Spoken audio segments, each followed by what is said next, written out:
أعوذ بالله من الشيطان الرجيم. بسم الله الرحمن الرحيم. الحمد لله رب العالمين. الصلاة والسلام على رسولنا Muhammadin wa ala alihi wa sahbihi ajma'in.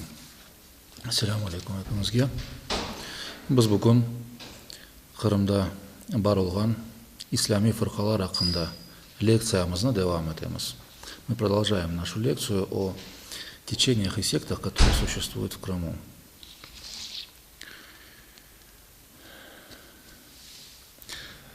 Мы начали с ответов на вопросы, и на прошлой лекции мы сказали о том, что Коран обозначает данные течения, которые откололись идеологически в понимании ислама от существующего ортодоксального понимания в виде сект, фирка, и обозначили 6 особенностей крымских сект и групп. Продолжаем дальше. Из вопросов, которые пришли к нам от слушателей, есть такой вопрос: как определить, что человек придерживается мнения какого-то течения? Скажем, во-первых, он навязывает мнение именно этого течения, книги основателя или авторов, ученых этого течения.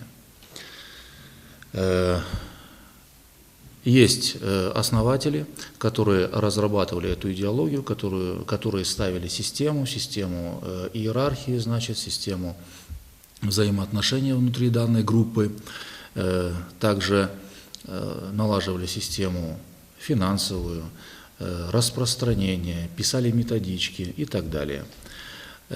Именно человек, который так или иначе попал под влияние какого-либо учения деструктивного, он будет навязывать людям напротив, своим собеседникам, именно книги, учения и мысли основателя данного течения.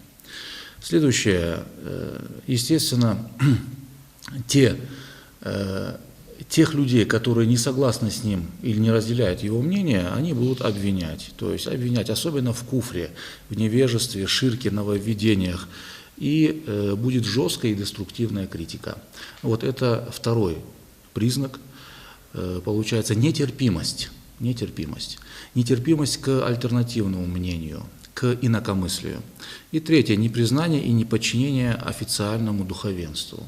То есть, где бы ни были, течения поэтому и называются деструктивными, что, во-первых, они откалываются от общества, хотя есть уйма хадисов, в которых пророк, саллаллаху алейхи вассалям, призывает всех мусульман быть едиными.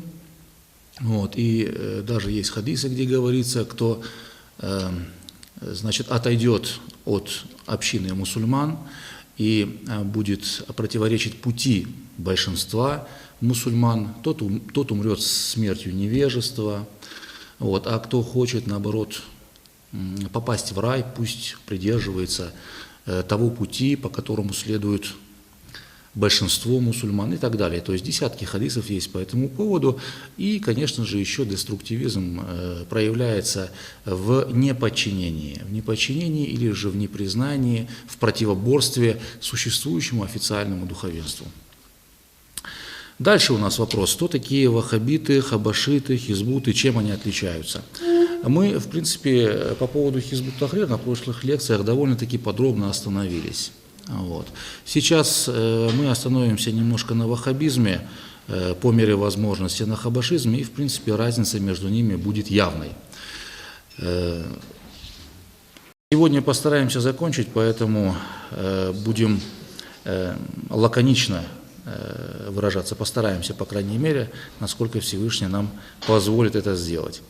Что касается ваххабизма, немножко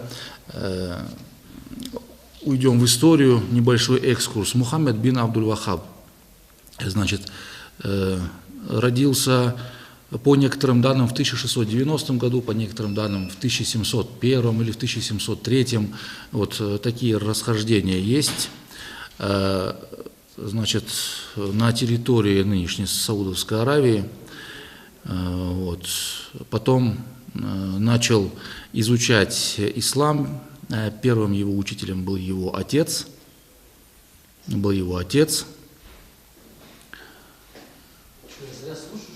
Потом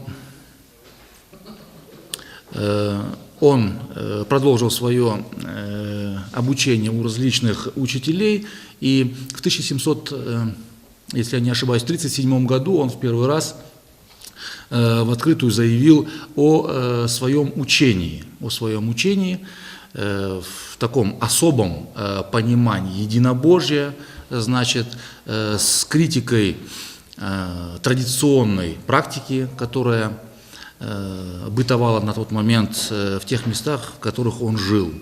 Вот. И в 1745 году, значит, Мухаммед бин Абдуль-Вахаб уже заключает союз в 1744 году с Мухаммадом ибн Саудом. Это руководитель или правитель местности Эддирья. Вот. И уже в 1945 году он отправляет своих учеников в Мекку, в Медину с целью распространения своих взглядов. Таким образом, в 1945 году мы можем констатировать некий тандем политический и идеологический, вот, с целью распространения своего влияния на всю территорию Саудовской Аравии как минимум. Вот, поэтому, скажем, сила, больше физическая сила, воинская сила, финансовая поддержка со стороны правителя Эддирии, значит, Мухаммеда ибн Сауда, а уже идеология для того, чтобы распространять, должно быть что распространять. Да? И если ты говоришь общеизвестные вещи, то тебе не нужно это распространять, оно и так распространено. Поэтому ты должен говорить нечто отличное, чтобы принести это свое.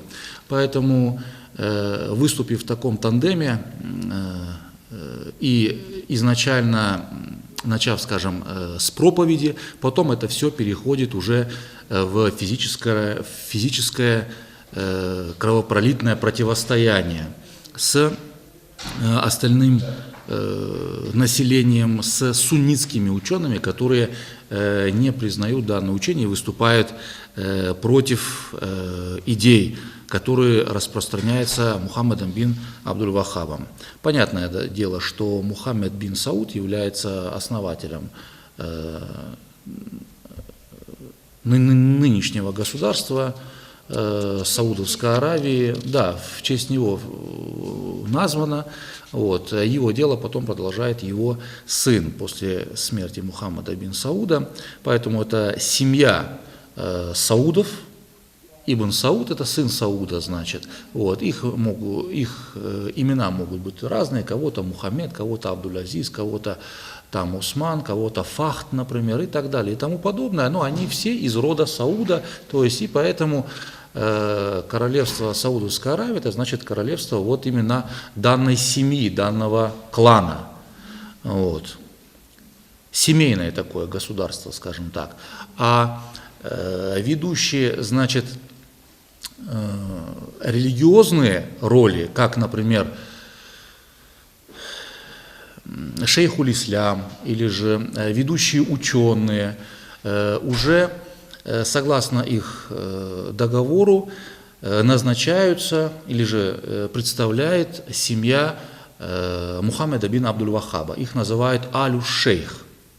То есть и потомки с его семьи, они ведут религиозную идеологическую работу, вот эту вот линию. Получается, политическая ветвь принадлежит Саудам, а идеологическое, религиозное руководство населением принадлежит роду Мухаммеда бин Абдуль-Вахаба.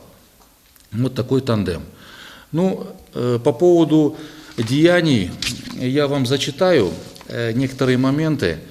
Вы сами сможете найти это в книге, если я не ошибаюсь, Абдулла Аль-Кахтани «Неохариджиты. Кто они?». Вот, там более подробно написано.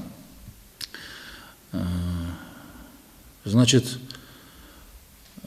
Мирза Абу-Талиб Исфахани в своем путеводном дневнике пишет: «Когда я возвращался из Лондона проездом через Кербелю.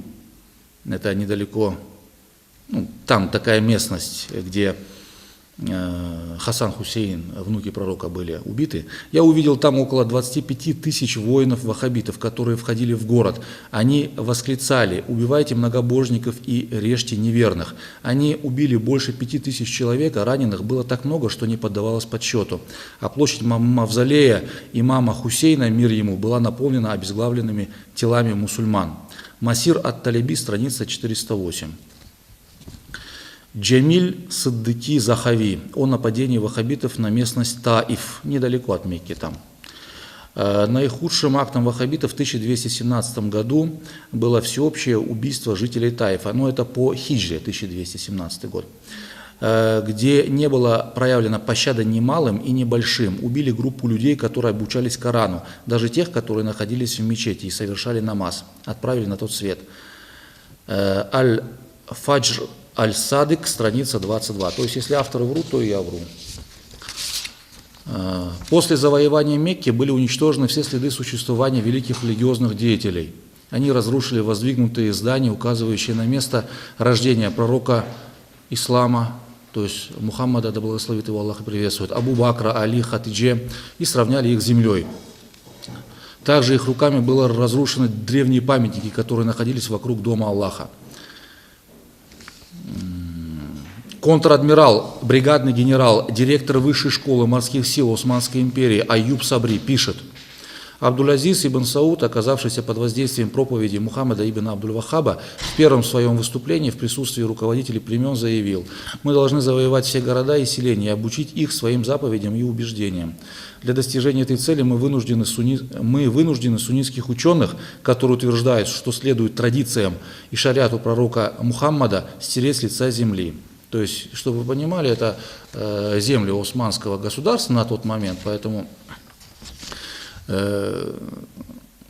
контр-адмирал описывает события тех дней, который служил в той местности. Аюб Сабри продолжает.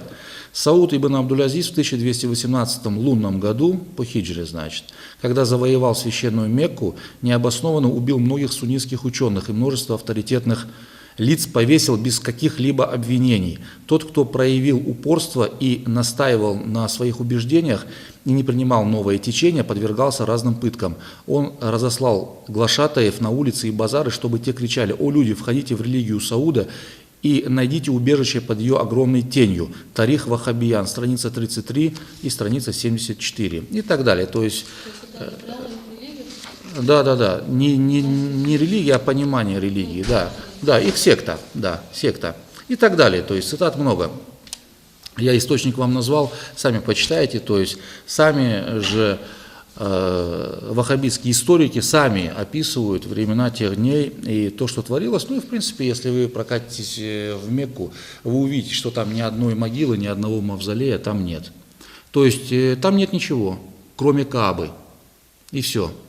То есть вот это единственное, да, это единственное историческое здание, построенное еще пророком Ибрагимом и его сыном Исмаилом, мир им обоим, значит, примерно, которое насчитывает, 3,5 тысячи лет, да, ну потом оно реконструкцию проходило и так далее.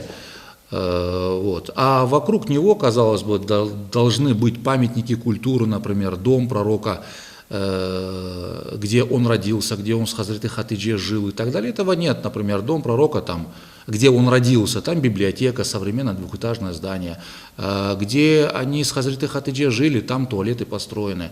Там дом Эркама бин Эркама, где первые мусульмане собирались, где Хазрет Умар ислам принял. Там ничего нет, там недалеко от Сафа, возвышенности буквально там метров 20-30. Ну, ничего, плиткой заложено, даже таблички, ничего нет. Вот. Следовательно, например, другие места, где, когда Мекка была взята с 4 сторон, мусульманское войско вошло и без кровопролития Мекку взяли, где они собрались. Эта площадь, ну, мы знаем, нам, значит, наш путеводитель нам показал, кто нас вел, но там никаких знаков, ничего нет. Там, где присяга проходила, бейат, например, ну и так далее. То есть ислам там зарождался, казалось бы, это музей под открытым небом должен быть, но там ничего нет, то есть вы там ничего не найдете, там просто отели. Вот лес высоких 10-15 этажных зданий, в Мекке смотреть нечего, все.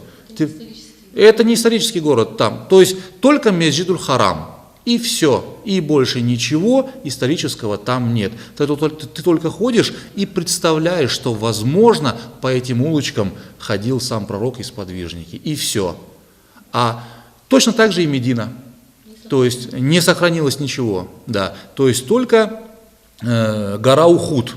Ну, естественно, 8 километров в длину, как бы выкорчевать ее невозможно. Только гора Ухуд огромная, большая, и все. И, естественно, мечеть пророка, все, и могилы пророка там. Больше ничего нет.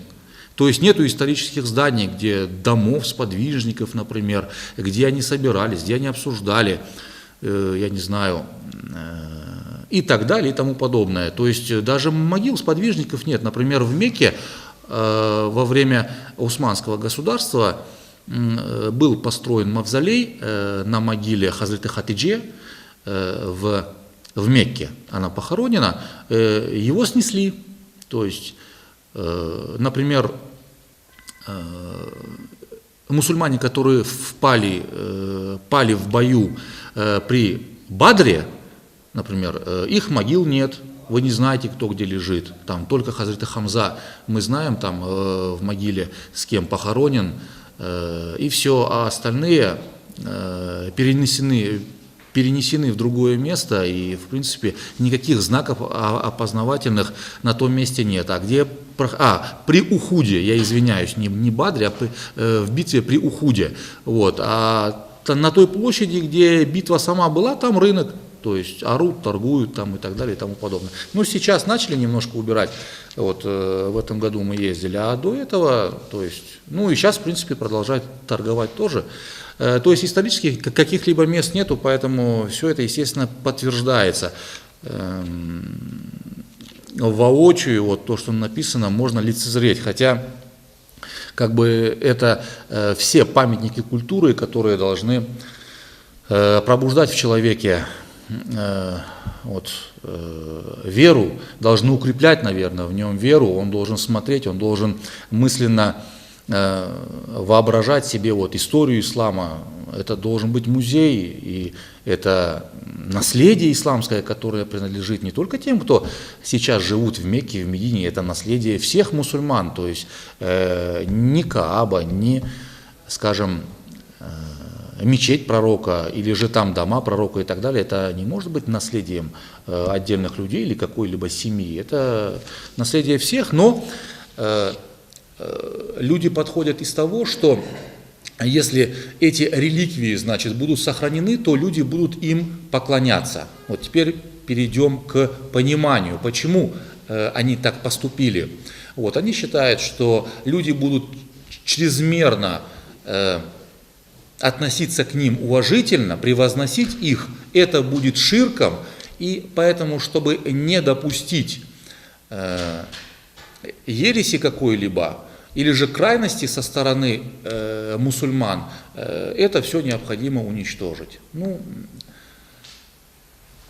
насколько это правильно, мы оставляем уже на размышления читателей и слушателей. Вот. Но ситуация или же сама картина, конечно же, прискорбная. То есть вы едете в Мекку, чтобы что-то увидеть, но кроме современных знаний вы там ничего не видите. И точно так же в Медине. Почему такой подход? Почему такой подход? Потому что самое основное заблуждение именно данной группы – это подход к священным текстам. В чем он выражается? Он выражается в том, что они понимают священные тексты буквально. То есть это формальный подход. Вот исходят из именно буквы. То есть что отражает именно данное слово в буквальном его смысле, вот то они берут на вооружение, и также они стараются это практиковать. Из этого вытекают следующие проблемы. Например, если это касается области вероубеждения, то мы сталкиваемся с тем, что они придают Всевышнему органы или же ограничивают Всевышнего Творца тем, что считают, что у него есть место, что у него есть направление. Да? Например, в Коране есть аят «Истраизубиля инна Аллахи аля арши истава». То есть «истава» переводится как «воссел», «вознесся», «утвердился» и так далее и тому подобное. Я не буду переводить, я просто вам говорю, что означает это слово. По мнению Мухаммада бин Абдуль-Вахаба и его последователей, значит, необходимо это понимать буквально, что Всевышний сел, или же воссел, или же утвердился, то есть, следовательно, он же может сесть где-то, в каком-то месте, да? Следовательно, Всевышний уже ограничивается данным местом, что он там находится, поэтому уже Творцу придаются свойства и качества творения. А с точки зрения понимания Ахлю Сунна валь Джамаат это недопустимо. Второй пример, где говорится, что, например, «Едуллахи феука эйдихим», рука Аллаха над их руками, или же «Едуллахи феукаль джама». В хадисах, по-моему, упоминается, что рука Всевышнего над джамаатом. Вот. Мусульманские ученые в большинстве своем трактуют это как помощь Аллаха, его рука. Например, последователи данного движения говорят, что у Аллаха есть рука. То есть в прямом смысле понимают, я же говорю, если Аллах сказал, что моя рука над их руками, значит у Аллаха есть рука. Вот. Вплоть до того, что они говорят, у Аллаха две руки, они обе правые, например, у него есть глаза, например, и так далее. В хадисах потому что упоминается. Они говорят, что у Аллаха есть лицо, лик, да? Потому что есть аят, где говорится, что все в этом мире исчезнет, кроме лика Всевышнего. Они говорят, вот лика, у Аллаха есть лицо. То есть, далее, например, есть хадис, где говорится, что Всевышний спустится на ближайшее небо в последнюю 1/3 ночи, да. Это, например, в благословенные ночи, там Кадыр геджесы, например, ночь предопределения и так далее, и он будет принимать молитвы, да, принимать покаяние, например, и так далее. Вот. Значит, Всевышний спускается, они говорят, то есть есть направление движения, да? Вот. Это тоже не свойственно божеству, направление движения, следовательно, там какая-то скорость есть, какое-то движение есть. То есть, таким образом, Всевышний, из всех примеров, которые я привел, мы видим, что уподобляется творению. А с точки зрения мусульманских ученых Ахлю Сунна валь Джамаат, согласно аяту «Валяйса кемислихи шейун», то есть нет ничего подобного ему, Всевышнего нельзя уподоблять творением. Творца творением уподоблять нельзя. Творца помещать в какое-то место нельзя. Творца характеризовать какими-то свойствами и качествами, или же придавать ему свойства и качества, которые характерны для творений, нельзя, потому что тогда идет ограничение Творца. А Аллах открыто сказал в Коране, что Он не подобен никому и ничему. В суре Ихляс, например, «Куль валлаху ахад, Аллаху самед, лям ялид ва лям юлад, ва лям якун лаху куфуан ахад», и не равен ему ни один, да? И так далее. Вот. Мы называем это антропоморфизмом, да? Или же в исламской, значит, истории течений это называют мушаббехе, то есть когда Творца сравнивают с творениями, когда Творца уподобляют творением, называется мушаббихе, а слово тешбих – уподобление, сравнивание. И есть еще такое движение, которое называется муджассиме, когда именно Творца воспринимают как тело некое, и, скажем, придают ему именно органы такие же, какие они присутствуют у человека. Например, если здесь говорить, что у Всевышнего есть рука, ед, да, то возникает вопрос, какая рука, да? То есть с плечом, с запястьем, с бицепсом, с трицепсом, там, с 5 пальцами, например, и так далее. Вот. В данном случае ваххабиты говорят, рука есть, но не похожа на нашу. Какая мы не знаем. Какая мы не знаем, да. Глаза есть, но не похожи на наши. Вот. Значит, там он где-то сидит, там, 5-й точкой, но она не похожа на нашу. Ну, извините, по-другому сидеть невозможно, да? То есть на голове люди не сидят. Вот. Потом, например, там лик есть, но он не похож. Или же Всевышний спустился на ближайшее небо, но как спустился, мы не знаем. То есть свойство именно вот данного движения, оно не как наше, но он все-таки спустился. И так далее. Таким образом, они немножко, спасают свою веру, что ли. Хотя есть мусульманские ученые, которые говорят, это тоже куфр. Есть. Вот. А муджассиме говорят следующее, вот... У Аллаха есть рука, она такая же, как у человека. Все, вот именно такая же. Вот это уже будет течсим, то есть это, значит, полное сопоставление, да, полная идентификация Бога с человеком, что ли, вот так скажем. То есть значит, делится на два.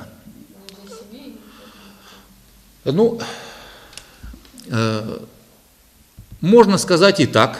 Можно сказать и так. Если человек придерживается, значит, взглядов муджассиме, то есть он говорит, что есть орган какой-то, и он такой же, то это уже течсим будет, но это уже явный куфр, то есть это явное неверие будет. А вот если просто сравнение, люди говорят, мы не знаем как, хотя, в принципе, это уловка. Это, в принципе, уловка. Любой умный человек грамотно, он понимает. Если ты говоришь «рука», понятно, у крокодила руки нет, у слона тоже нет руки. Какая рука? Но человек может думать только категориями, которые он видел. Да? То есть, если рука, то у вас возникает образ руки с 5 пальцами. Все, у вас другой образ не возникает. И так далее, и тому подобное. В принципе, поэтому лукавство, оно нас не убеждает, скажем так. Поэтому я скажу следующее, что люди, которые говорят об этом, они балансируют на краю огненного рва, то есть и они в любую секунду могут сорваться туда. Вот. Именно поэтому есть, например, люди, которые, в принципе, людей, придерживающихся подобного мнения, обвиняют в неверии. Но мы так не говорим. Хотя основания есть. Вот. Как это на практике отражается? Например, укорачивание брюк, борода обязательный атрибут, длинная, да, то есть люди говорят, борода ваджиб, обязательно нужно носить и так далее. Вот пророк носил, значит, он сказал нужно, значит нужно, все. И так далее и тому подобное. Пророк сказал, брюки должны быть выше щиколоток. А вопрос, почему он так сказал, это не важно. Выше щиколоток должны быть, значит все. А почему, не важно. Вот это буквалистский подход. Формальный подход во всем, когда просто копируется, а суть, почему так сказал пророк или почему он так сделал, не вопрошается особо. Вот. Дальше здесь же проблема, скажем, отрицания масхабов идет, потому что ученые Ахль Сунна валь Джамаат, они не придерживаются такого мнения, и понятно. Значит, чтобы делать выводы из аятов, из текстов аятов и хадисов напрямую, как вздумается, нужно отрицать методологию, которую ученые установили. А масхаб это и есть методология, которая учит тебя делать правильные выводы. И если ты идешь по масхабу и пользуешься данной методологией, ты не можешь сделать другие выводы, потому что есть методика иджтихада. Это тебя ограничивает. Поэтому ты должен это отрицать, чтобы вертеть и крутить аятами и хадисами, как тебе вздумается. В принципе, у всех сект это есть, например, у Хизбут Тахрир в том числе. Да? То есть от ложного, неправильного, ошибочного толкования аятов и хадисов спасает исламскую умму только масхабы. Те люди, которые отрицают существование масхабов, они являются орудием в руках недоброжелателей с целью искажения ислама, и все. Вот. Спрашивали, какого масхаба придерживался пророк? Пророк какого масхаба придерживался? Ему не нужно было придерживаться никакого масхаба. Не нужно было придерживаться. Потому что придерживаться масхаба, это означает следовать за муджтахидом. Муджтахидом. А пророк, он есть пророк. Религия не спосылалась ему уже. А муджтахид это человек, который делает вывод из священных текстов. А священные тексты пророку непосредственно не спосылались. Поэтому его учителем является Аллах. А уже нашими учителями являются алимы, муджтахиды. Поэтому мы за ними следуем. И такая практика присутствовала во время пророка. Вот. И поэтому это полностью соотносится с практикой первого поколения мусульман. И соотносится с здравомыслием. Когда человек, который не разбирается в шариатских науках, не является специалистом в какой-то области, он просто не лезет туда. Это нормально. Это нормальная практика. Вот. По масхабам можем поговорить отдельно. Например, запрет на мевлюд, например, уничтожение культурных объектов, могил, мы уже сказали, отрицание традиций, полный запрет музыки, театра, кино, фольклора. Вот это все их особенности. Еще я одну вещь скажу, что с целью, объяснения или же укрепления своей идеологии, что Всевышний где-то утвердился на троне, и что Всевышний совершает какое-то движение, спускается там на ближние небеса и так далее, люди отрицают явные научные факты. Есть такой шейх Ибн Баз, который был верховным муфтием Саудовской Аравии. Недавно, 20 век, середина 20 века, то есть 70-е годы, если я не ошибаюсь. И он написал такую брошюру. Но он был главным идеологом распространения в современности учения Мухаммада бин Абдуль-Вахаба. «Эдиляту наклияту валь-хиссияту аля имкяни суруди иля аль-кавакиби ва аля джарияни шемси валь-камер ва сукуни аль-арс». Вот книга. На арабском, вот книга. Перевожу. «Эдиляту наклияту валь-хиссия». То есть это значит, что доказательства переданные, то есть из Курана и хадиса имеется в виду, валь-хиссияту, и такие органами чувств, видимые, слышимые, логические доказательства. Аля имкяни суруди или аль-кавакиби, что можно подняться к звездам или к небесным телам. Ва аля джарияни шемс валь камер, и доказательство того, что Солнце и Луна движутся по определенным орбитам. Ва сукун арс, а Земля стоит на месте, не движется. Книжку написал, 85 страниц. Шейх. Открываю, я вам все читать не буду. Тут такое написано, что вы засомневаетесь во всем школьном курсе астрономии, физики, химии вместе взятом. Вот.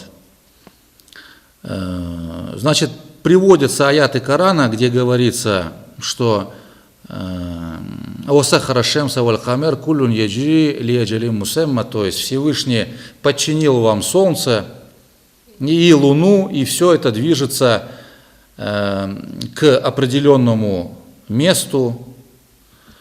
Вот. Действительно есть такие аяты. Дальше «Таджрили мустакарин ляга, далеки тагдиру азиз алим, вашемсу таджрили мустакарин ляга», там в суре Ясин, на 5-й странице есть такое, что солнце течет или движется ли мустакарин ляга к месту заранее определенному для нее. Да, действительно, астрономы говорят, что к звезде Вега движется, значит, солнце.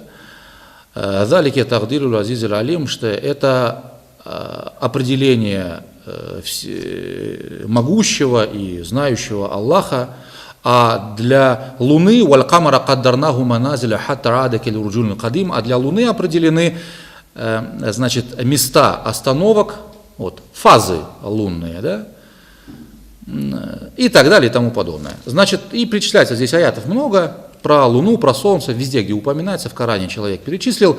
«Фахазихиль аятуль керимату далаилун катиатун». Вот эти вот все благословенные аяты являются твердым доказательством, «Вабарахинун сатиатун», и ясными аргументами, яснейшими, «Аля энна шемса джариятун», что солнце движется, «Ля сабитатун», не стоит на месте, «Уанналь арда карратун», а земля утверждена, на месте стоит, «Карратун», «Сакинатун», в спокойном состоянии, «Кема кад эрсах Аллаху бильджибали ревасия», точно так же, как Аллах ее укрепил горами. В Коране, да, действительно есть такие, что Всевышний укрепил землю горами, «Уамаддага», и как он ее разослал. То есть, по мнению автора, дальше не буду читать, просто время мало, что земля стоит на месте, что она плоская. И приводит еще аяты из Корана, и из хадисов и так далее, и говорит, кто это не принимает, тот является кафиром, там, муртедом, и его нужно убить. Но я не принимаю. Я не принимаю такую чушь и ересь. Принять невозможно, тем более в 21 веке. Вот. Сложный момент, конечно же, когда человек в 80-х годах может еще верить в теории, как в книжках там по истории, по географии, где там черепаха большая, там 4 слона, на них там плоская земля нарисована была, мы эту картинку увидели, да, древние люди так себе представляли. Сейчас на Луне высаживаются, там прямая трансляция в интернете есть, как Земля вращается вокруг своей оси, и с какой скоростью она вращается. И благодаря этому рассчитывается полет всех самолетов, в принципе, да, то есть траектории их движения и так далее, то есть абсурдно утверждать обратное. Но вы скажете, почему человек так делает? А я вам скажу, что чтобы Аллаха поместить где-то на небе, нужно же землю укрепить. В противоположном состоянии Аллах на каком небе будет? На крымском или на австралийском? Или на южноамериканском? На каком небе? А если Аллах спускается в 1/3 ночи, то Он вообще не поднимается к себе обратно.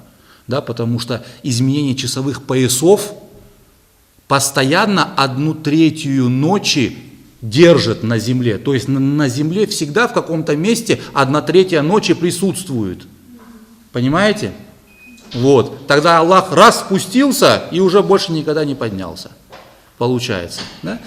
Понятное дело, поэтому, чтобы абсурдным вот это вероубеждение не выглядело, да, то необходимо уже землю сделать недвижимой и, соответственно, сделать ее плоской. Вот. Таким образом, мы видим, к чему может привести религиозный фанатизм, религиозная одержимость людей, к отрицанию общеизвестных научных фактов. Да? Вот. И, в принципе, я могу дальше уже не продолжать, а просто задам один вопрос для людей размышляющих. Выводом вот этих людей в других областях вы готовы доверять? То есть, если люди из аятов Корана сделали вывод, что земля не движется, да, вот, то представляете, какие они выводы из шариатских текстов, аятов и хадисов делают по поводу других аспектов жизни. То есть, я думаю, что этим все объясняется. Вот. Идем дальше. Соответственно, как бы отрицание традиций, мазхабов и так далее, это все исходит от того, что вот во время пророка не было, значит нет. Все. Вот такой подход, буквально, я же говорю, как бы, вот именно в той форме, в какой есть, такой есть тогда, 1400 лет назад. И все. Поэтому и вопрос был, а пророк какого мазхаба придерживался, что, мол, пророк же не придерживался никакого мазхаба и так далее. Вот.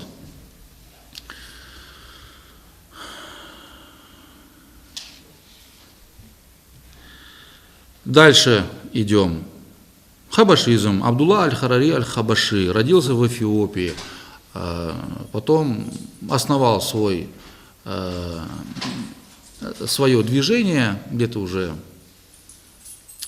после 50-го года. Вот. Переехал потом из Эфиопии в Ливан, сперва в Эфиопии начал проповедовать свои взгляды.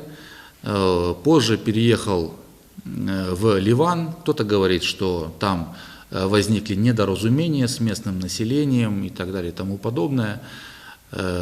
И дальше продолжил свою деятельность там, поэтому у движения или же у секты хабашитов самая разветвленная сеть в Ливане, их штаб-квартира больше там.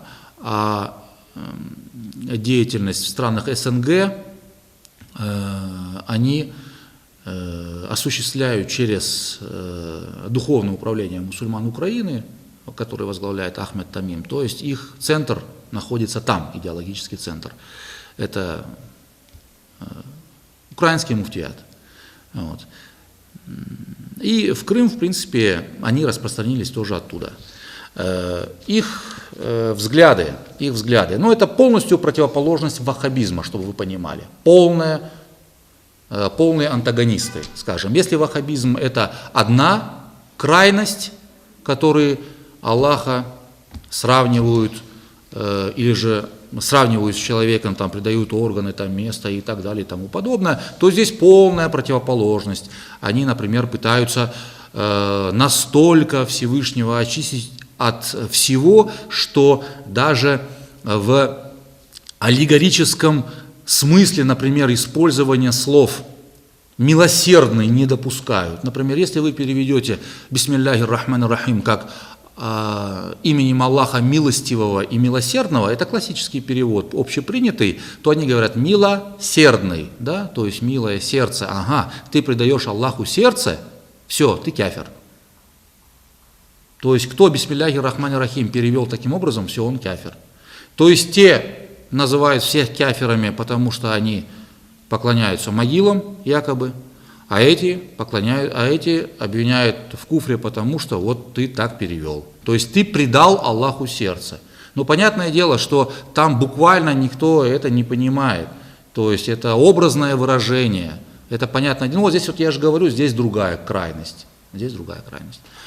Вот. Потом, например, есть такие вот уже щепетильные вещи такие, когда если ты прочитал там аят в Коране, не воспроизведя с точностью те звуки, которые необходимы в арабском языке, например, не ха, там, а гэ просто произнес там, и так далее, что иноязычному человеку сложно сделать, как бы не арабу или же не получившему специальное образование, они говорят: все, ты неправильно произнес аят Корана, это слово Божье, следовательно, ты исказил аят, все, ты кафир, должен сразу покаяться. Ну, то есть вот такие мелочные вещи, буквально, как бы такое мнение складывается, что люди пытаются зацепиться за любую вещь, лишь бы человека объявить кафиром.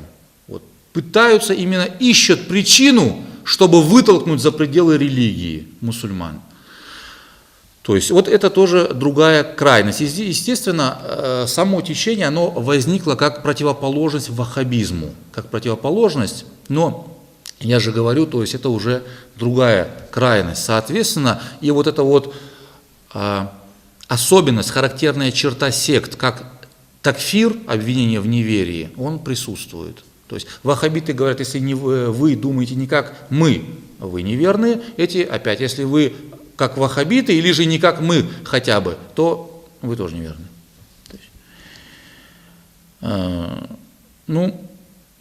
Значит, посещение кладбищ, почитание азизов, мы тоже азизов как бы уважаем, почитаем, можем посещать их могилы, проблемы нет, но мы паломничество к их могилам не осуществляем. Мы можем пойти, совершить там дуа, прочитать за душу того человека, который там умер. То есть каких-либо проблем нет. Ваххабиты это категорически не приемлят, конечно. А здесь хабашиты осуществляют наоборот коллективное посещение, там касание там, и так далее. То есть там некое излишество в почитании все равно присутствует.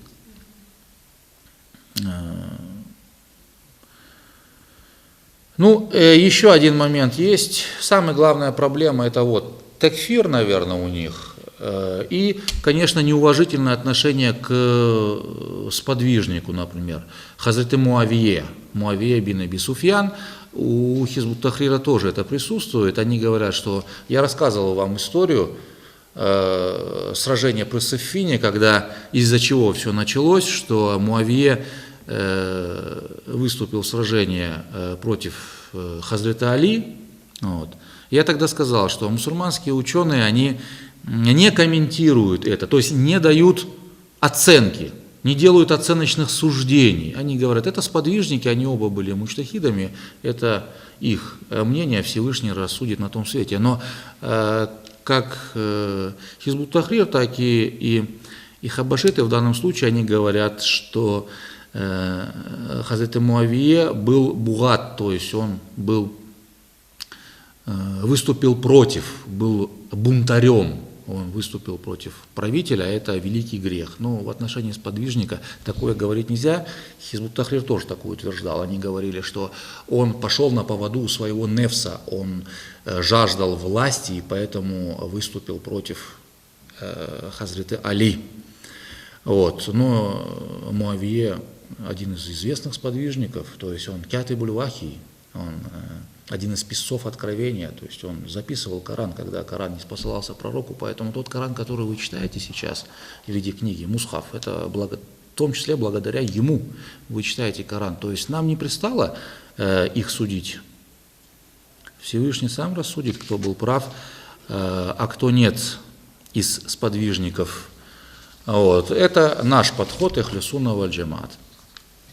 Также, я извиняюсь, что касается, например, тут ваххабитов и Хизбут Тахрира, они все отрицают общеизвестные богословские школы Эш'ари и Матуриди, известных мусульманских ученых, скажем, за которыми следует более 95% мусульман, 95% мусульман.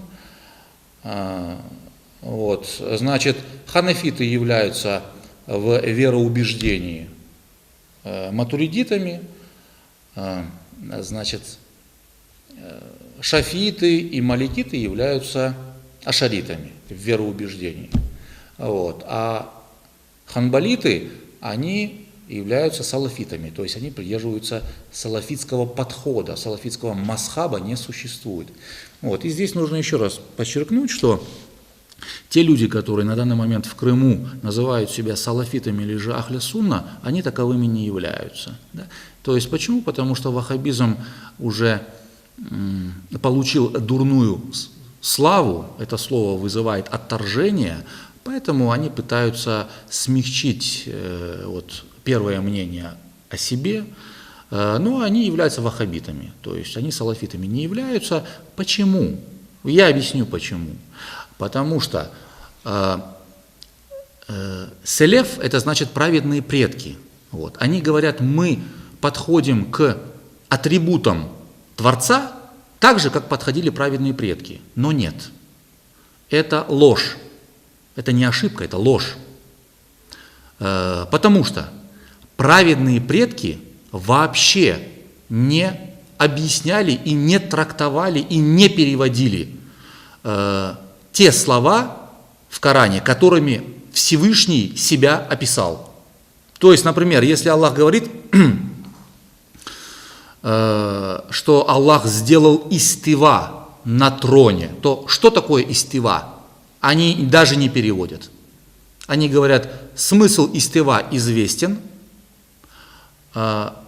верить в это является обязательным, а рассуждать по этому поводу является нововведением. Поэтому они вообще не рассуждают.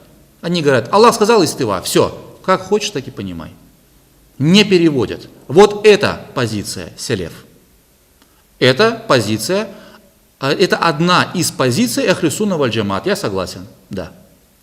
Вот. Имам Азам Абу Ханифа именно такой позиции придерживался. Имам Шафии тоже, проблем нет. То есть первое поколение мусульманских муджтахидов, ученых. Да, если Аллах говорит, что моя рука над их руками, да, то, например, там используется слово ед, едуллахи. Все, они говорят, у Аллаха есть такое качество, как ед. Все. Переводить даже как рука это неправильно. Все, Аллах говорит едун на арабском языке. Что это значит? Все, мы насчет этого не рассуждаем вообще. Мы верим, что у Аллаха есть ед. Все. Говорит, Аллах там спускается, инзаль, например, употребляется вот это арабское слово. Они говорят, вообще не переводится. То есть, вы понимаете, они вообще не рассуждают по этому поводу. Вот. Поэтому здесь позиция разнится в корне. Разница в корне. Селеф никогда не говорил, что у Аллаха есть рука. Вы понимаете? Суть. Понимаете? То есть, а селеф никогда не говорил, что у Аллаха есть лицо. Они говорят, есть слово вечх. Все, мы не знаем, что такое вечх, что он из себя представляет. Это лицо или уши или голова, мы не знаем. Вечх. Аллах сказал вечх. Что Аллах имел в виду под этим словом, только он знает лучше. Все. Вот. А уже другие мусульманские ученые, как из масхаба Матуриди и Аш'ари, они, ссылаясь на аят Всевышнего Аллаха, значит, где говорится, что в Коране есть аяты ясные по смыслу, мухкем, и муташабихат, и двусмысленные.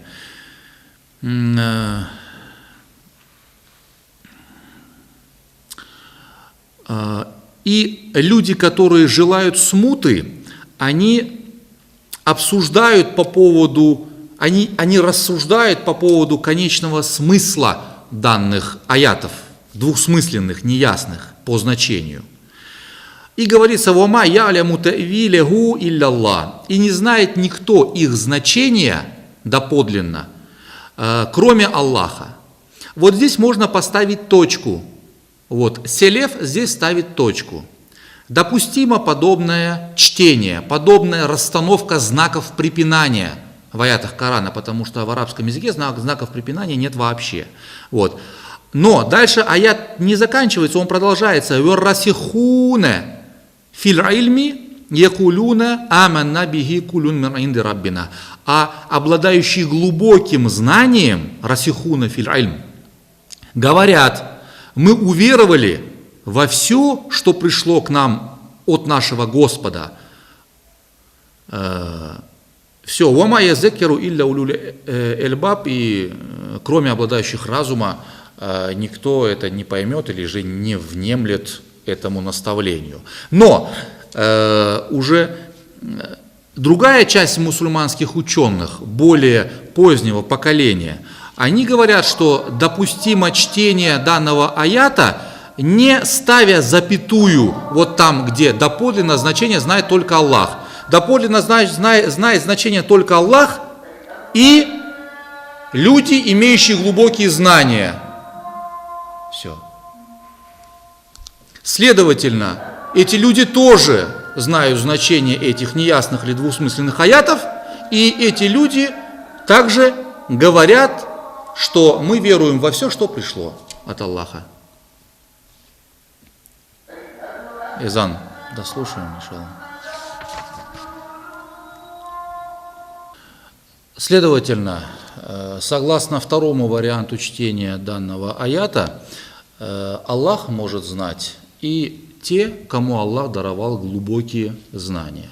Опираясь на данный вариант, уже имамы Эш'ари, Матуриди и другие, то есть их много, десятки, сотни мусульманских ученых, они уже объясняли, что рука, или же слово «ед», скажем, да, которое переводится с арабского как «рука», использовалось там не в прямом смысле, а в переносном. И в арабском языке традиционно данное слово в переносном смысле часто используется, как, например, помощь или же как сила, да, и так далее. И в русском языке, и в крымско-татарском, в принципе, есть такие слова, которые используются в переносном смысле, и прямо их понимать, конечно же, никто не берется. Например, в крымско-татарском языке мы говорим «козыме кырдың», например, да, это никто никому в глаз не залез или в глазницу туда. «Козыме кырдың» имеется в виду, что ты мне понравился, или ты сделал хорошее дело, которое мне импонирует, например, и так далее. Вот. Или же говорится, что «козым сенің үстінде», понятное дело, никто глаз из роговицы не вытащил и ни на кого не поставил, да, это абсурд, да. Вот. Это в аллегорическом смысле и есть такие вот устойчивые выражения. В данном случае как бы допускается подобное трактование. Это одно из мнений. Вот эти вот два мнения, они находятся в рамках Ахлю Сунна валь Джамаат, оба дозволены. Следовательно, данные люди, я про ваххабитов говорю, отрицают учение имама Эш'ари и Матуриди, говорят, это заблуждение, и всех, кто, значит, принимают это мнение или следуют за этими учеными, они называют кафирами, заблудшими и так далее. А ашариты, матуридиты, течение, это нововведение и так далее. Никакое не нововведение, это масхаба Ахлю Сунна валь Джамаат, все. То есть имам Матуриди, он просто истолковал, расшифровал аль-фикхуль экбар.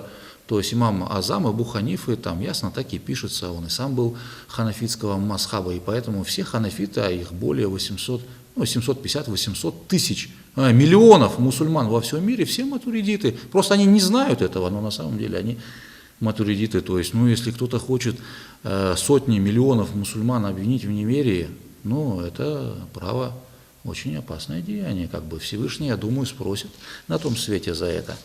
Вот. А данные мусульманские ученые всегда боролись с сектами и заблуждениями. То есть у них есть трактаты опровержения, толстые тома книг, где они опровергают там кадаритов и так далее и тому подобное. Вот. А что касается Хизбут Тахрир, раз уж мы про вероубеждение говорим, да, то там в вопросе каза кадер, судьбы и предопределения, например, Хизбут Тахрир ясно говорит, что первыми в этом вопросе ошиблись там кадариты, по-моему, потом мурджииты ошиблись в этом вопросе. Есть такие секты течения, не буду объяснять их особенности. А потом также ошиблись Ахлю Сунна валь Джамаат в вопросе судьбы и предопределения. Судьба и предопределение – это шестой столб ислама.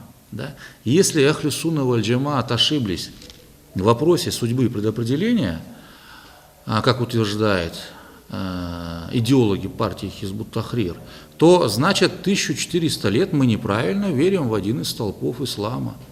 Да? Но это такое может быть разве, что в 1950 году кто-то там пришел и научил всех мусульман верить? Это шестой столб ислама, это не просто какой-то там второстепенный вопрос. Например, у ангелов есть крылья или нет, у них 8 крыльев или 12. Это вопрос, ты хочешь верь, не хочешь, скажем, там, такой момент. А это один из столпов веры. Вы можете представить, чтобы все мусульмане неправильно его поняли, и великие мусульманские ученые неправильно его объяснили нам? Нет, конечно же, то есть это открытая ересь, поэтому мы говорим, что это явное заблуждение. Здесь дальше идет вопрос. Течения в исламе называют себя такими: ваххабит, хабашит, хизбут тахрир. Осознают ли они свой выбор? Да, конечно, осознают. То есть Всевышний же им разум дал, поэтому человек осознает свой выбор, покуда он является мукеллефом. Да, мы знаем, что мукеллеф, человек, который отвечает за свои поступки, это значит человек, достигший половой зрелости, разумный и являющийся мусульманином или мусульманкой. Вот. Поэтому отвечать обязательно будут, и мы, естественно, отвечать будем за то, по какому пути мы идем. И другое дело, что людей туда втянули, понимаете, втянули, то есть различными вербовочными методами. Каким образом? Вот никто же не говорит, когда приглашает вас, например, на кружок или же на урок, который ведет преподаватель там, по идеологии ваххабизма там, или же на кружок Хизбут Тахрир. Да? Никто не говорит: пойдем кружок партии Хизбут Тахрир, почитаем партийные книжки. Или же пойдем в хабашитскую школу, например. Так же никто не говорит. Говорит: пойдем, брат, научимся читать Коран. Или пойдем, там братья изучают основы ислама. Это же наша религия. Да. Но это обман. То есть ты приводишь человека на свой кружок под безобидным названием изучения основ ислама или чтению Корана, а на самом деле ты ему после 1 или 2 уроков начинаешь внушать идеи партии или своей секты.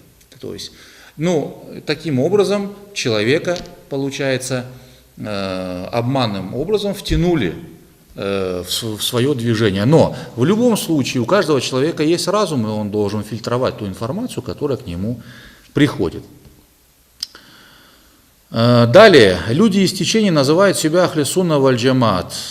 Также они называют себя ханафитами, шафитами и так далее. Тяжело порой понять, что человек относится к определенному течению. Как понять? Вот так и понять. То есть мы все это объясняем, чтобы люди научились в этом ориентироваться.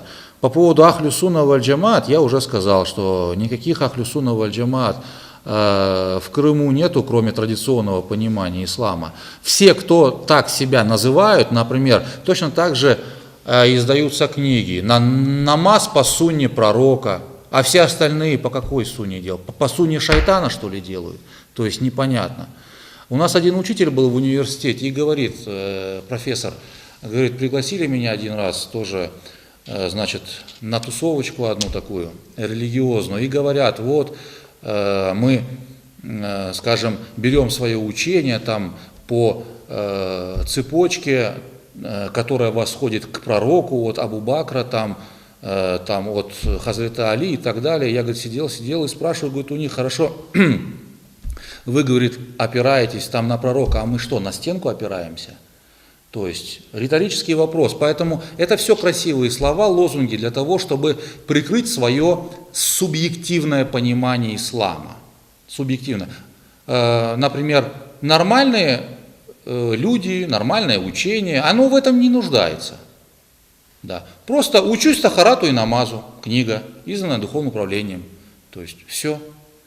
И каких-либо красивых словцов, которые бы говорили о твоем подлинно истинном учении, то есть не используется, говорится все просто. Да? Поэтому в этом отношении нужно быть аккуратным. Это все равно, что яркие, блестящие украшения, которые бижутерия на самом деле, которые являются копией подлинников, навешивают, оно ярко, оно притягивает истинный ислам, там, идем по пути праведных предков, намаз там по сунне пророка, там, или же еще что-нибудь, но на самом деле это всего лишь, скажем, слова для завлечения.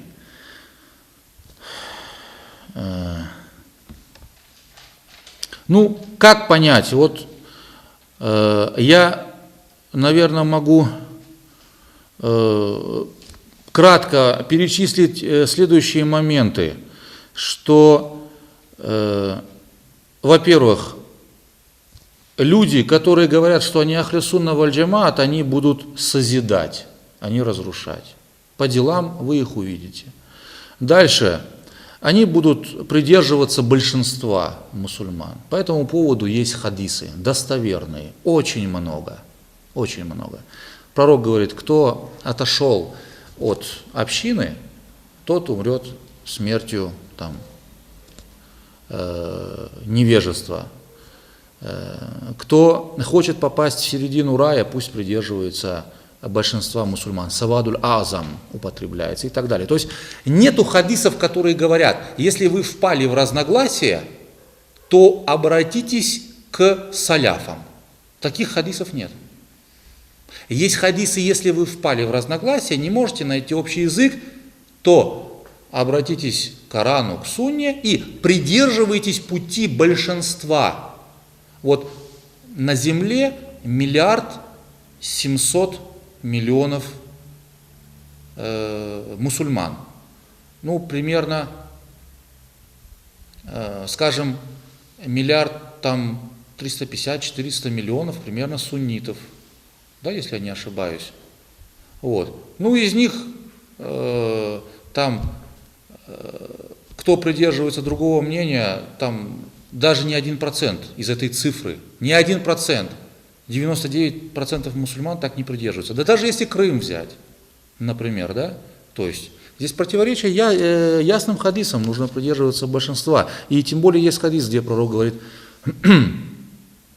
«Инна Аллаха ла яджмау уммати аля даляля», то есть Всевышний не объединит мою умму на неправильном пути.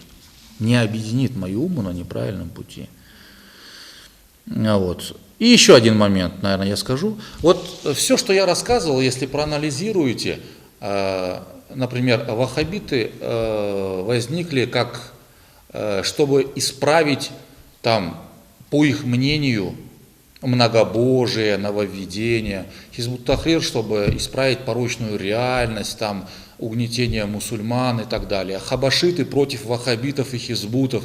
То есть, смотрите, всегда движение вопреки. Против кого-то, заметьте, исходящая точка. Ахле сунна валь джамаат – это большинство, подавляющее большинство мусульман, которые движутся во имя мира, во имя процветания, во имя довольства Всевышнего. Не против кого-то. Нету ни исходной позиции, ни вообще движущей силы против кого-то. Нет, во имя чего-то движутся, заметьте. То есть Всевышний не послал пророка на зло многобожникам, нет. Он послал пророка, чтобы указать людям путь в рай, во имя светлого, великого, лучшего, чтобы люди правильно понимали мироздание, чтобы люди познали Творца, ради познания Творца. В Коране так и говорится, мы создали джиннов и людей, чтобы они поклонялись, а поклонялись это познали. То есть для познания, а не чтобы насолить многобожникам. Да, то есть вот это вот понимание ахле сунна валь джамаат. Дальше идем. Можем ли мы называть людей из течений неверующими? Но я уже сказал, что если муджассиме, если они говорят, да, у Аллаха есть рука такая же, как у человека, то да, будет неверными. Но если нет, хабашиты, значит, ваххабитов и хизбут тахрир неверными называют. Да, неверными называют. Говорят, они кафиры. Вот. Но у мусульманских ученых, именно ахле сунна валь джамаат, больше позиция такая. Если у человека напротив, который произносит ля иляха илlallah Мухаммаду Расулюллах, да, то есть слово свидетельства, если 99% скажем, аргументов указывают, что он совершил действие или же произнес слова, которые выводят его из религии, но хоть 1%, если ты сомневаешься, то нужно принять решение, что он мусульманин все-таки. Вот. 1%. Поэтому мусульманские ученые исходят из этого, говорят, что мушаббихе, то есть те, которые как бы сравнивают из-за того, что они не говорят, что как у человека, то есть не полное сравнение, а просто как бы какую-то аналогию проводят, то говорить, что они кафиры, будет неправильно. Поэтому мы так не считаем. Мы считаем мусульманами. Но мы говорим, что они заблуждаются. Они неправильно понимают аяты и Коран. Вот. И они не являются ахлю сунна валь джамаат. Да.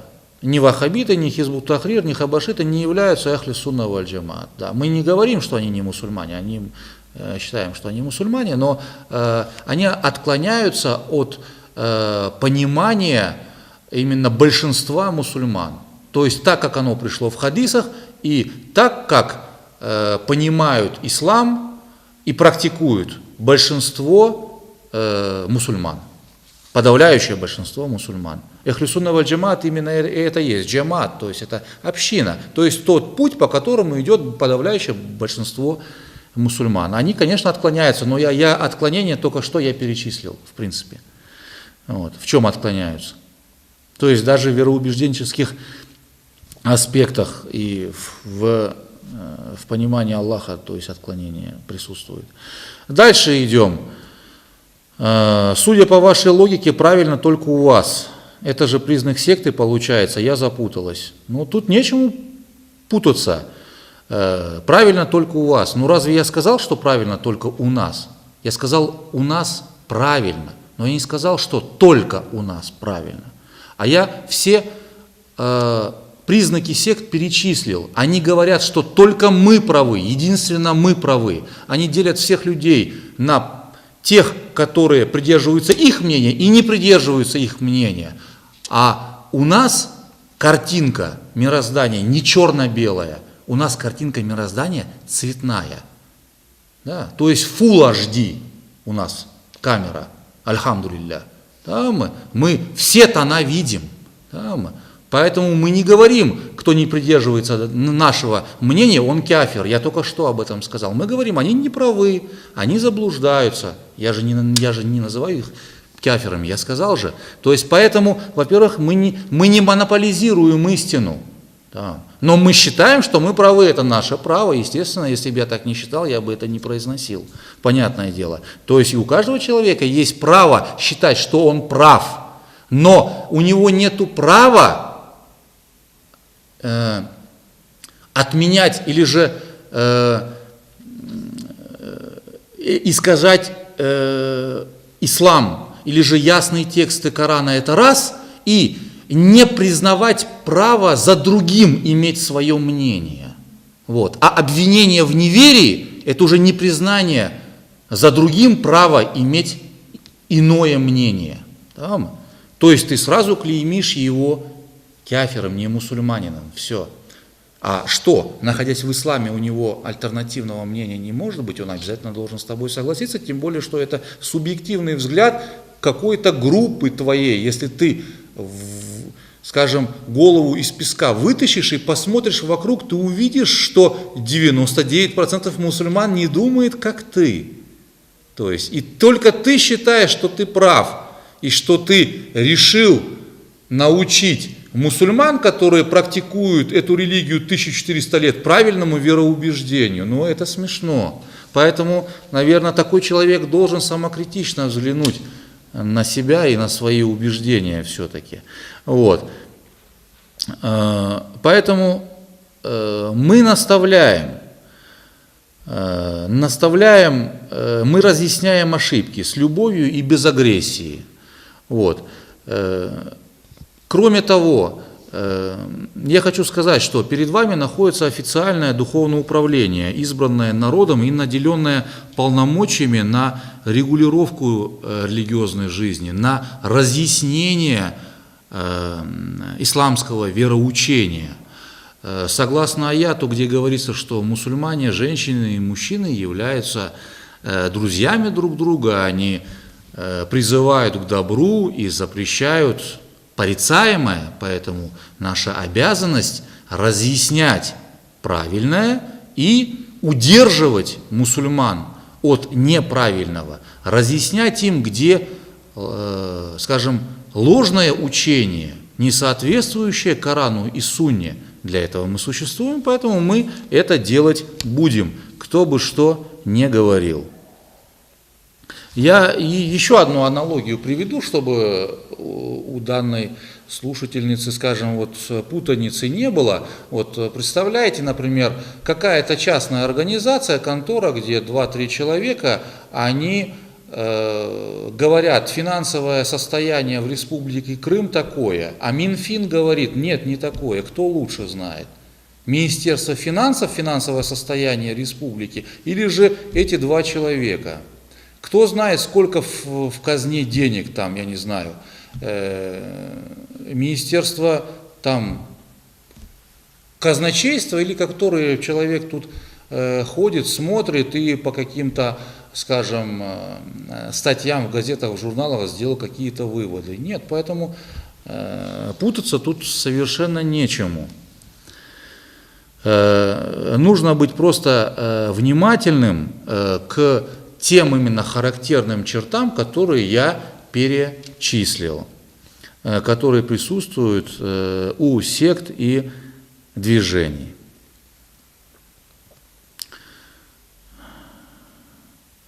Еще один вопрос. Все течения уверены в своей правильности. Почему путь, которого придерживается муфтият, правильный? Ну, потому что это путь, по которому идут мусульмане 1300 лет. Хорошо, можно сказать, да, они тоже так говорят. Ну, возьмите, сравните. То есть те люди, которые говорят, что мы идем по следам мусульман, просто вопрос, что они вообще построили в Крыму, например. Ну, ничего. Разобщение в обществе есть? Есть. Я открыто аяты прочитал, в принципе. А там уже у каждого есть разум, поэтому каждый выбирает свой путь сам. Всевышний в Коране говорит, мы показали и, скажем, и такой путь, вернее, Всевышний Аллах показал правильный путь, но такой другой путь тоже присутствует, и поэтому уже человек сам делает свой выбор. Вот. И еще один момент, вот опять-таки, отличительные черты движений сект. Мы же говорили, что есть основатель, есть особые учения, например. Мы говорили, что там у такой-то партии такой-то основатель, там Абдуль-Вахаб, там Такиудин Абхани, тут Абдулла Аль-Харари. У нас кто основатель, кто идеолог здесь, в Крыму, традиционного понимания ислама? Есть какой-то идеолог? Человека можете назвать основателя? Нету его. Нет, какая-то закрытая система есть, какие-то клятвы на верность, какие-то партийные обязательства. Нет.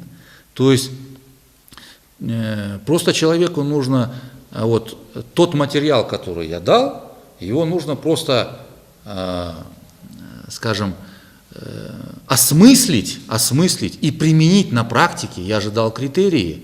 Вот. Почему нету основателя? Потому что это тоже учение, которое шло, оно вообще распространенное, оно принятое всеми. У него нету какого-то родоначальника, оно от пророка как шло, так и идет. Все, идеолога нет, идеологии нет. Вот. Дальше.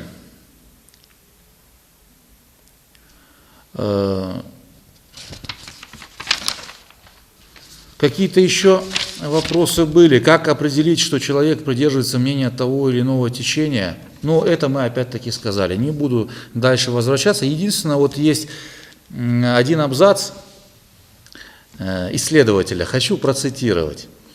Как большие реки сопровождаются в своем течении омутами, заводями и просто болотами, так и великие религии рождают вокруг себя свои искаженные отражения, секты. Секта – это осколок великой идеи, обмеление большой реки, искажение и узость, так сказать, провинциализм в религии.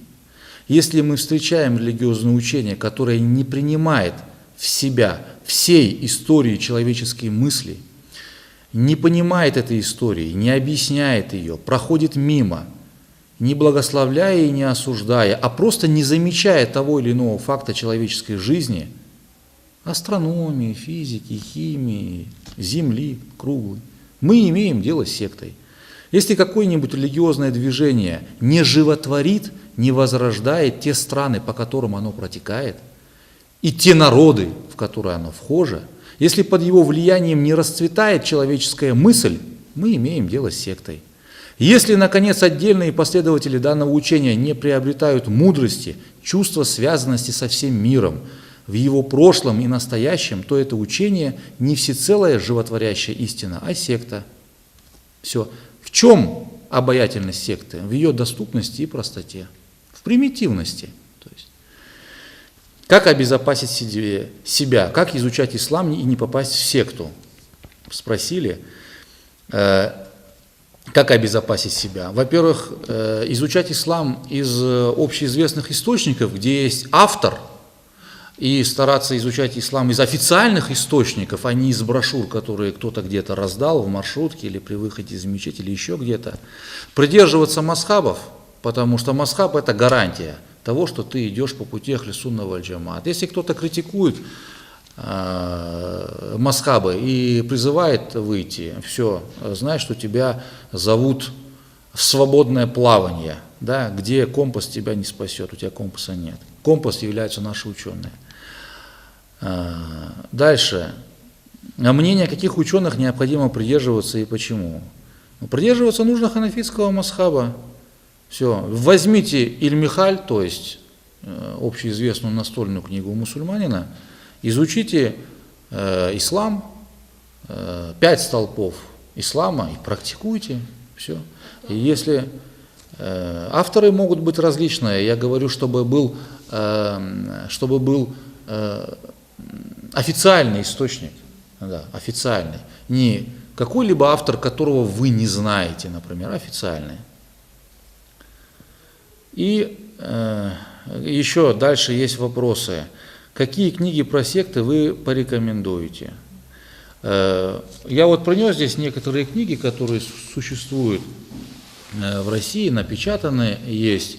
Я их вам перечислю, а дальше сами решайте. Шейх Мухаммед Садык, Мухаммед Юсуф. Разногласия, причины и решения, например.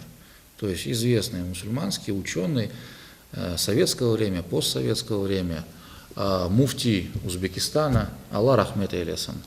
Вот. Шамиль Аляуддинов есть, как увидеть рай, тоже моменты разъясняет, нормально, тоже посоветую, можете почитать. Религия Насиха, шейх Мухаммед Садык, Мухаммед Юсуф тоже. Опять-таки, в Узбекистане много проблем было с Хизбут Тахрир, поэтому данный человек расписал все. Опять шейх Мухаммед Садык, Мухаммед Юсуф, открытое послание. Вот, есть такое. Есть такая книга. Дальше Шагавиева, исламские течения и группы есть. Но это больше учебник для российского исламского института, для студентов. Ну, как бы человека, для людей, которые интересуются, будет, я думаю, что интересно. Вот. Но мы, как духовное управление по Хизбут Тахрир, издавали еще в 2011 году «Рай в халифате» или еще одна попытка раскола мусульман. Вот. С некоторыми актуальными моментами для Крыма. Вот.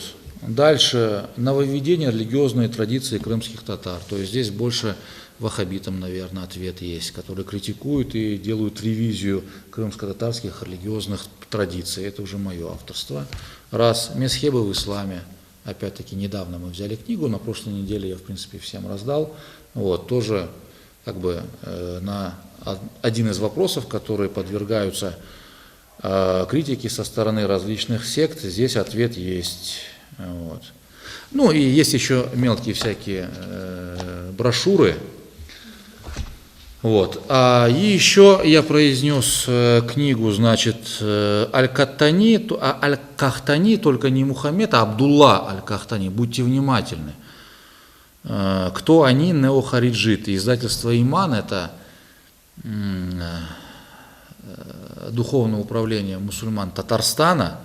Вот, в 2007 году, по-моему, было издано, но в PDF формате в интернете есть, можете скачать, там по ваххабизму материал есть. И признание английского шпиона Хемпера тоже есть в интернете, почитайте, будет интересно. То есть, как люди работали над внедрением всех этих течений. Вот.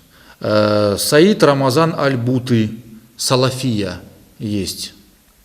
Тоже Аллах рахмет алейхи, сирийский ученый, умер несколько лет назад, погиб, вернее, от взрыва. Вот, Салафия. Он там говорит, что салафия — это не масхаб, это понимание, просто методики у них нет. Так, ну, я думаю, на этом ограничимся. Вот. В результате, или же в заключение, я просто хочу один хадис прочитать и закончить свое повествование. Хадис, хорошо, хадис передается от Хузейфе бин Аль-Ямана, это сподвижник, которому пророк доверял свои секреты. Хадис передается в Бухари и в Муслиме. Обычно люди спрашивали посланника Аллаха, да благословит его Аллах и приветствует, о благом. Я же спрашивал его о дурном, опасаясь, что это постигнет меня. Однажды я сказал: о посланник Аллаха, поистине мы пребывали в невежестве и во зле, а потом Аллах даровал нам это благо, то есть ислам. Но придет ли после этого блага зло? Он сказал: да. Тогда я спросил: а придет ли после этого зла благо? Он сказал: да, но к нему будет примешано и зло. Я спросил: в чем же это будет заключаться? Он сказал: появятся люди, которые станут руководить другими не так, как это делаю я, а вы увидите их дела и не одобрите их. Я спросил: а придет ли после этого блага другое зло? Он сказал: да. И этим злом станут призывающие людей к вратам ада, и тот, кто ответит на их призывы, будет брошен ими в ад. Я попросил: о посланник Аллаха, опиши их нам. Он сказал: они будут из нашей среды и будут разговаривать на нашем языке. Я спросил: что же ты велишь мне делать, если я доживу до этого времени? Он сказал: не расставайся с группой мусульман, с джемаатом мусульман и их предводителем. А я спросил, Хузейфе бин Аль-Яман говорит: а если не будет среди людей ни мусульман, ни их предводителя? Пророк, да благословит его Аллах и приветствует, сказал: тогда сторонись всех этих сект, фирак используется в оригинале, и групп, даже если тебе придется для этого вцепиться зубами в корни деревьев, и оставайся в подобном положении, пока не придет к тебе смерть. То есть, хадис достоверный, в Бухари, в Муслиме, открытый текст. Сторонись всех групп, течений, сект.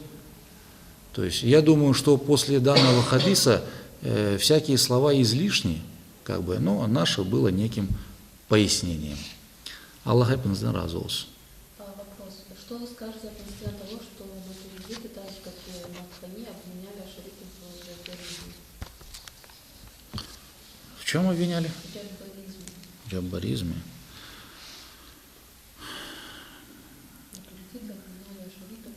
Матуридиты ашаритов в джаббаризме не обвиняли. Они являются следователями одного пути, они идут в одном направлении. В понимании основ веры они являются максимально близкими друг к другу. Это понимание Ахли сунна валь джамаат. Поэтому, чтобы, скажем, именно ответить на этот вопрос, нужен текст, где имам Матуриди такое сказал в отношении имама Аш'ари. То То есть я такого нигде не читал. Тогда уже предметно будем разговаривать. Вот. Есть аят, что если будешь следовать большинству, то они введут тебя в заблуждение. Да. Это говорится о большинстве, имеется в виду неверующие. То есть вот если ислам пришел, да, к какому-то народу, например, к арабам, они не будут следовать за пророком, а будут следовать за большинством неверующих, которые идолам поклонялись. Да? Вот это да. А когда говорится джамаат, имеется в виду большинство мусульман, которые совершают намаз, которые соблюдают пост, которые говорят «Ля иляха илля Мухаммадур Расулюллах». Имеется в виду большинство мусульман. А в аяте имеется в виду большинство не мусульман, большинство людей. Угу. Сказал Абдуллах ибн Масуд, что джамат это быть наистине даже если ты один. Это то, что говорит. Да, истина, она вместе с джамаатом. Потому что хадисы я привел. Если Абдулла бин Месуд так говорит, то пророк, саллаллаху алейхи вассалям, говорит в достоверных преданиях, что нужно быть вместе с джамаатом. То есть, во-первых, правильно или же действительно ли Ибн Месуд так сказал, мало кто сможет проверить. Пойти арабский оригинал вычитать. Вот, это первое. А во-вторых, я говорю, что есть десятки достоверных хадисов, то есть слов пророка, а не сподвижников, которые свое мнение высказывают. Я думаю, что это более весомый аргумент. Мы же по сунне идем. Альхамдулилля. Все? То есть получается стремление, цель всех сект это поработить умы, чтобы управлять. Какое-то мировое господство установить или в целях какие-то, не знаю, В принципе, да. То есть люди набирают себе сторонников для тех или иных целей. Да. Я не буду, скажем, предполагать. Ну, есть цели, ясно озвученные в документах, книгах, брошюрах данных течений. Вот. О них мы можем говорить, и о них мы сказали, цели. Вот. А какие глубинные еще цели есть, которых они не сказали, вот, мы не знаем. Но однозначно эти цели деструктивные, вот, потому что мы по деяниям видим. И еще, наверное, нужно сказать, что нас какой-либо ислам нас не удовлетворяет. Нам ислам необходим качественный, соответствующий Корану и Сунне, и который бы способствовал прогрессу, продвижению вперед, да? А не просто какому-либо, скажем, субъективному пониманию, которое преподносится в качестве ислама нашим людям. Вот на это нужно обращать внимание. Если человек, вот понимание у него ислама, которое отрицает, что Земля вращается вокруг своей оси, ну это примитив. Для мусульманина в 21 веке принимать такое понимание аятов, я считаю, умаляет его достоинство. Вот. Если человек считает, что, например, не нужно там учиться на факультете права, не нужно участвовать в выборах, там, не нужно, нельзя работать там в органах власти, это харам и так далее и тому подобное, ну, это не соответствует жизненным реалиям, да, это то, что вгоняет мусульман на рынок, там, я не знаю, в теплице, на стройке и так далее. То есть это не тот ислам, который принес нам пророк, это бедуинское понимание ислама, бедуинское. Да, во время пророка тоже такие люди приходили, они приходили и мочились на стенку мечети. Да, вот именно сподвижники сидят, я просто утрирую, я даю крайний пример, чтобы вы понимали, что во время пророка тоже были люди, это были мусульмане, да. Когда они встали, чтобы его проучить, пророк сказал, не трогайте его. Ну, бедуин пришел, разные люди есть, да. Но правильно ли преподносить понимание вот такое примитивное отдельной группы или отдельного человека для всего народа, для всего человечества? Это неправильно. Мы об этом и говорим. Человек волен выбирать. Всегда будут люди, которые склонны к маргинальным каким-то взглядам и пониманиям. Этого не искоренить. Во время пророка пророк шел по улице, подошел человек, его за шиворот взял, так дернул, что красная полоса на шее осталась и говорит, дай мне имущество, ты что, имущество отца, что ли, распределяешь? По отношению к пророку это что за поведение? Бескультурие, неэтичность полная, да? То есть, ну вот есть такие люди, да, то есть, но это не понимание эхлюсуна валь джамаат, большинства, да, то есть общепринятое понимание, оно конструктивное, оно милосердное, оно созидательное, оно объективное, да, оно такое всеобъемлющее, которое всех обнимает, не отталкивает. Вот это важный момент. Аллах разу олsun.